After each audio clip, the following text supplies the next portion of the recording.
सभी का धार्मिक अध्ययन चैनल में हार्दिक स्वागत है। आज की इस वीडियो में हम जानेंगे कामदा एकादशी की व्रत विधि, व्रत कथा और उससे जुड़े लाभ। तो चलिए शुरुआत करते हैं। कामदा एकादशी की व्रत विधि।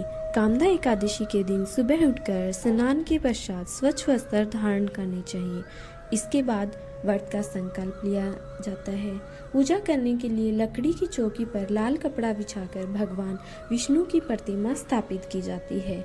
इसके बाद प्रतिमा के समक्ष एक लोटे में जल, अक्षत, तिल और रोली डालकर रखी जाती है। भगवान विष्णु को भोग में फल, दूध, फूल, पंचामृत और तिल आदि अर्पित किए जाते हैं। इसके बाद घी का दीपक जलाते हैं। विष्णु भगवान की आरती गाते हुए और व्रत कथा पढ़ने के बाद या सुनने के बाद पूजा संपन्न होती है। तो आइए जानते हैं इस व्रत से जुड़ी व्रत कथा। एक बार धर्मराज युधिष्ठिर कहने लगे कि हे भगवान, मैं आपको कोटि कोटि नमन करता हूँ। अब आप कृपया करके चैत्र शुक्ल एकादशी के महात्म्य को कहिए। श्री कृष्ण कहने लगे कि हे धर्मराज, यही प्रश्न एक समय राजा दिलीप ने गुरु वशिष्ठ जी से किया था और जो समाधान उन्होंने किया वो मैं तुम्हें बताता हूँ। प्राचीन काल में भोगीपुर नामक एक नगर था। वहाँ पर अनेक ऐश्वर्यों से युक्त पुंडरीक नाम का एक राजा राज्य करता था। भोगीपुर नगर में अनेक अप्सरा, किन्नर और गंधर्व वास करते थे। उनमें से एक जगह ललिता और ललित नाम की दो स्त्री पुरुष अत्यंत वैभवशाली घर में निवास करते थे। उन दोनों में अत्यंत स्नेह था, यहाँ तक कि अलग अलग हो जाने पर दोनों व्याकुल हो जाते थे। एक समय पुंडरीक की सभा में अन्य गंधर्वों सहित ललित भी गाने आ गया। गाते गाते उसको अपनी प्रिय ललिता का ध्यान आ गया और उसका स्वर भंग होने के कारण गाने का स्वरूप बिगड़ गया। ललित के मन के भाव जानकर कोरकिट नामक नाग ने पदभंग होने का कारण राजा से कह दिया। तब पुंडरीक ने क्रोधपूर्वक कहा कि तू मेरे सामने गाता हुआ अपनी स्त्री का सम्मान कर रहा है, अतः तू कच्चा मांस और मनुष्यों को खाने वाला राक्षस बनकर अपने किए क्रम का फल भोगेगा। पुंडरीक के श्राप से ललित उसी क्षण महाकाय विशाल राक्षस हो गया।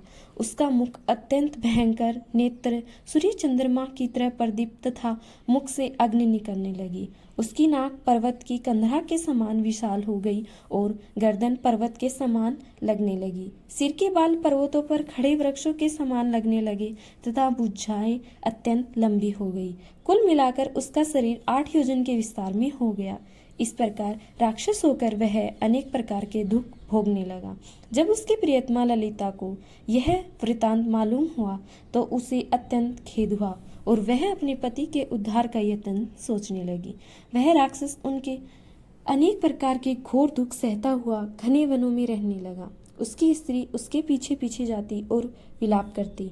एक बार ललिता अपने पति के पीछे घूमते घूमते विंध्याचल पर्वत पर पहुंच गई, जहां पर श्रृंगी ऋषि का आश्रम था। ललिता शीघ्र ही श्रृंगी ऋषि के आश्रम में गई और वहां जाकर विनीत भाव से प्रार्थना करने लगी। उसे देखकर श्रृंगी ऋषि बोले कि हे सुभगे, तुम कौन हो और यहाँ किस लिए आई हो? ललिता बोली कि हे मुने, मेरा नाम ललिता है। मेरा पति राजा पुंडरीक के श्राप से विशालकाय राक्षस हो गया है। इसका मुझे बहुत दुख है। उसके उद्धार का कोई उपाय बताइए। श्रृंगी ऋषि बोले, हे गंधर्व कन्या, अब चैत्र शुक्ल एकादशी आने वाली है, जिसका नाम कामदा एकादशी है। इस व्रत को करने से मनुष्य के सब कार्य सिद्ध होते हैं। यदि तू कामदा एकादशी का व्रत कर उसके पुण्य का फल अपने पति को दे दे तो वह शीघ्र ही राक्षस योनि से मुक्त हो जाएगा और राजा का श्राप भी अवश्य शांत हो जाएगा। मुनि के ऐसे वचन सुनकर ललिता ने चैत्र शुक्ल एकादशी आने पर उसका व्रत किया और द्वादशी को ब्राह्मणों के सामने अपने व्रत का फल अपने पति को देने का भगवान से प्रार्थना करने के लिए कहा। हे प्रभु, मैंने जो यह व्रत किया है इसका फल मेरे पतिदेव को प्राप्त हो जाए, जिससे वह राक्षस योनि से मुक्त हो जाए। एकादशी का फल देते ही उसका पति राक्षस योनि से मुक्त होकर अपने पुराने स्वरूप में आ गया। फिर अनेक सुंदर वस्त्राभूषणों से युक्त होकर ललिता के साथ विहार करने लगा। उसके पश्चात वे दोनों विमान में बैठकर सर्वलोक लोक को चले गई।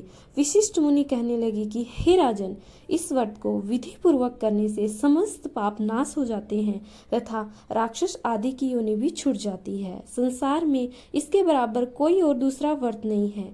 इसकी कथा पढ़ने और सुनने से वाजपेयी यज्ञ का फल प्राप्त होता है और इस व्रत को करने से आपकी हर मनोकामना पूर्ण होती है और रोगों से मुक्ति मिलती है।